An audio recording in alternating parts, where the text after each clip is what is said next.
दोस्तों आज आज जो मैंने ये वीडियो आपके लिए तैयार किया है वो आगामी ऑफलाइन पैटर्न से लेवन आ रही एमसीक्यूज़ एग्जामिनेशन के लिए मैंने और भी क्वेश्चंस आपके लिए तैयार किए हैं जो आज आपके सामने शेयर करना चाहूँगा। और दोस्तों आशा करता हूँ कि मेरे अगले वीडियोस की तरह ये वीडियो भी आप सबको बहुत बहुत हेल्पफुल हो सकता है, बहुत बहुत पसंद आएगा। अगर दोस्तों ये वीडियो बहुत पसंद आए तो पूरी एडवर्टाइजमेंट के साथ बिना स्किप किए ये वीडियो आप ज़रूर देखना। मुझे आशा है कि ये सारे मेरे एमसीक्यूज़ आप सभी को आगामी offline pattern and MCQ pattern की एग्जामिनेशन के लिए बहुत बहुत हेल्पफुल हो सकेगा। तो दोस्तों और ज़्यादा टाइम नहीं लेते हुए मैं ज़्यादा समय आपको एमसीक्यूज़ एक्सप्लेन करने में बिताना चाहता हूँ। तो दोस्तों शुरू करता हूँ आज का most IMP MCQs part 13 from inorganic chemistry. आज का इस वीडियो का सबसे पहला क्वेश्चन है, according to Walsh diagram BeH2 molecule is खालिजिया ब्लैंक इन शेप। यानी कि वॉल्स डायग्राम के मुताबिक BeH2 बेरिलियम हाइड्रोक्साइड का मॉलिक्यूल का शेप कौन सा होना चाहिए, square planar, trigonal planar, linear या फिर बैंड। तो दोस्तों यहाँ पर देख सकते हैं अकॉर्डिंग टू वॉल्स डायग्राम, जो कि वॉल्स डायग्राम अपनी थियोरी में वॉल्स थ्योरी में जो एक्सप्लेन करता है उस हिसाब से BeH2 मॉलिक्यूल का जो शेप है वो यहाँ पर मैं दिखाने जा रहा हूँ। तो दोस्तों आप देख सकते हैं with appropriate beryllium atomic orbitals and this is the final shape. तो ये शेप देखने के बाद आपको लगेगा कि ये जो शेप है BeH2 का वो बिल्कुल प्लेनर है। So correct option is C, linear. Then question number 2, which kind of hybrid orbitals are used. दोस्तों यहाँ पर जीनॉन फ्लोराइड यानी कि XeF6 का मैं मॉलिक्यूल आपको दिखा रहा हूँ। दोस्तों इसके बारे में ये क्वेश्चन है कि which kind of hybrid orbitals are used by central atom Xe। Xenon जो है केंद्रीय एटम, उनकी कौन कौन सी हाइब्रिड ऑर्बिटल्स के द्वारा ये मॉलिक्यूल फॉर्म हुआ है, sp3, sp2d2, sp3d3 या dsp2। तो दोस्तों जैसे मैंने यहाँ पर आपको मॉलिक्यूल दिखाने का प्रयास किया है, इसको देख के ही आप पहचान जाओगे कि यहाँ पर sp3 नहीं होगा, क्योंकि sp3 के बाद कोई भी मॉलिक्यूल टेट्राहेड्रल ज्योमेट्री फॉर्म करता है।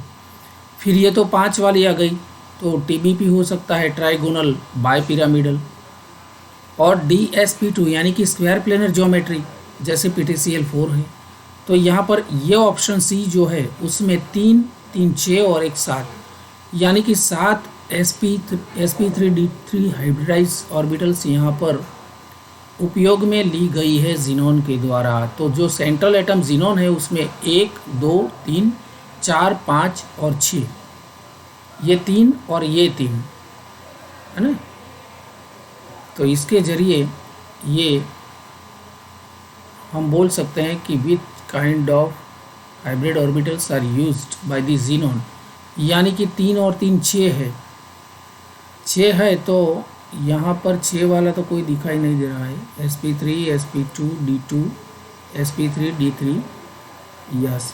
तो उसकी और भी मैं आपको बताना चाहूँगा फिगर, क्योंकि जीनॉन में sp3d3 यानी कि कुल 7 हाइब्रिडाइज ऑर्बिटल है। यहाँ पर आपको 6 क्यों दिख रही है दोस्तों, कैन यू एक्सप्लेन। ये बहुत इंटरेस्टिंग मुझे भी लगा, इसलिए कि जीनॉन जो है सेंट्रल एटम, मुझे पहले लगा कि ये क्वेश्चन मैंने गलती से यहाँ पर लिख लिया है, लेकिन अब जाके पता चला, मुझे भी ये समझ में आया कि भाई यहाँ पर 7 होना चाहिए, लेकिन यहाँ पर ये जो मॉलिक्यूलर ज्योमेट्री है वो 7 नहीं दिखा रही है। यहाँ पर 1, 2, 3, 4, 5 और 6 दिखा रहा है। और 7वीं जो ये इलेक्ट्रॉन पेयर है जो कि जीनॉन का एटम जो है उसके ऊपर non bonding electron pair xenon की जो है वो भी हाइब्रिडाइज ऑर्बिटल में ही फील्ड होती है। तो यहाँ पर 6 जो बॉन्डिंग पेयर है ये तो हाइब्रिडाइज ऑर्बिटल के साथ होता ही है, 6 फ्लोराइड के द्वारा जीनॉन के साथ, लेकिन जीनॉन की 7वीं जो है 7th hybridise orbitals of xenon is situated here, क्योंकि ये जो इलेक्ट्रॉन पेयर है जिनोन की सातवीं, ये वो सातवीं हाइब्रिडाइज ऑर्बिटल में फील्ड होती है, जो कि यहाँ पर बताई नहीं है, क्योंकि ये जो मैंने शेप गलती से दिखाया है आपको वो मॉलिक्यूलर ज्योमेट्री का दिखाया है। मुझे आपको इलेक्ट्रॉनिक ज्योमेट्री वाला, यानी कि ये जो यहाँ पर हाइब्रिडाइज ऑर्बिटल है उसके साथ बताना चाहिए था। लेकिन आप image your self that here I put just sp3d3 hybridized orbitals, 7th hybridized orbitals of xenon here, okay. तब जाके ये मालूम पड़ेगा कि xenon की जो है वो, क्योंकि xenon का जो फ्लोराइड है HCF6 उसमें xenon की ऑक्सीडेशन स्टेट +6 है, तो उसके जरिए in the formation of xenon F6 sp3d3 hybridisation occurs, है ना, क्योंकि जो 5s में 2 है, 5p में 3 है और 5d में भी 3 है। तो इस तरह से ये सारी जो पैड इलेक्ट्रॉन थे, ये 3 भी यहाँ p में ns2 np6 था, तो in its excited state xenon get excited, and excited अवस्था में जीनॉन के ये 3 जो यहाँ पर पेयरिंग थे वो 3 इलेक्ट्रॉन d में चला जाता है। तो इस तरह से sp3d3 और ये s और 3p और 3d ऑर्बिटल्स कुल मिला के 7 orbitals mix each other to form 7 sp3d3 hybridise orbitals. So यहाँ पर जो आंसर है जीनोन का एटॉम, उसमें करेक्ट ऑप्शन है सी, sp3d3 हाइब्रिडाइज ऑर्बिटल का उपयोग किया गया है।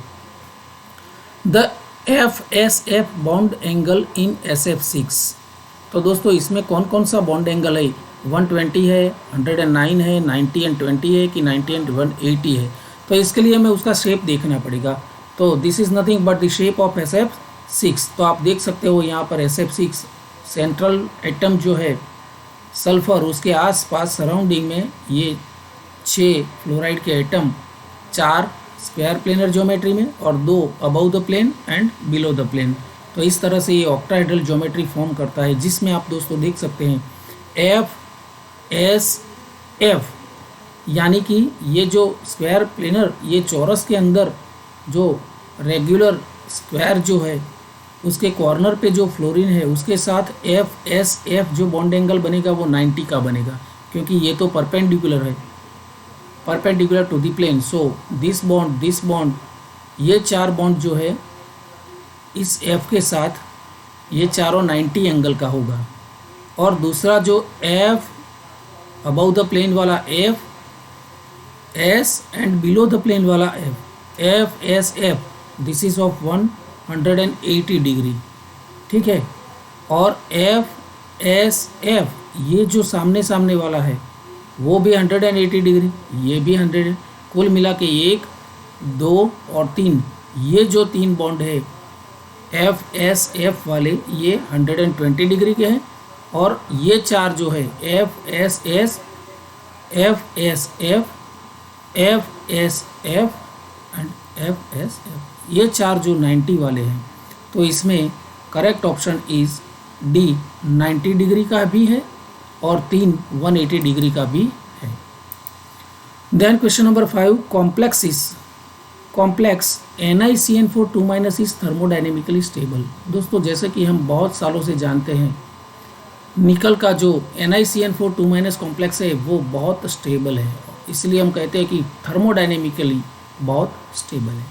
लेकिन काइनेटिकली कौन सा है, इनर्ट है, लेबाइल है, स्टेबल है कि इनस्टेबिलिटी है। तो यहाँ पर आप देख सकते हैं मैंने कंपैरेटिवली 3 ये जो कॉम्प्लेक्स है उसका यहाँ पर इक्वेशंस एक्सप्रेशन के जरिए मैं बताना चाहूँगा। NiCN4 2- react with this cyanide to give this complex very fast. क्यों फास्ट है, क्योंकि काइनेटिकली थर्मोडाइनेमिकली बहुत स्टेबल है, प्रक्रिया नहीं करना चाहिए क्योंकि it is very stable complex, okay. फिर भी ये T1/2 30 सेकेंड के अंदर ये रिएक्शन कंप्लीट कर देता है। इसका मतलब ये काइनेटिकली लेबाइल है, बहुत लेबिलिटी उसकी बहुत ज़्यादा है, सबसे ज़्यादा है इन दोनों की कंपैरिजन में। तो थर्मोडाइनेमिकली बहुत स्टेबल है ये कॉम्प्लेक्स, लेकिन काइनेटिकली लेबाइल है, तो करेक्ट ऑप्शन हो सकता है B, labile. Then question number 6।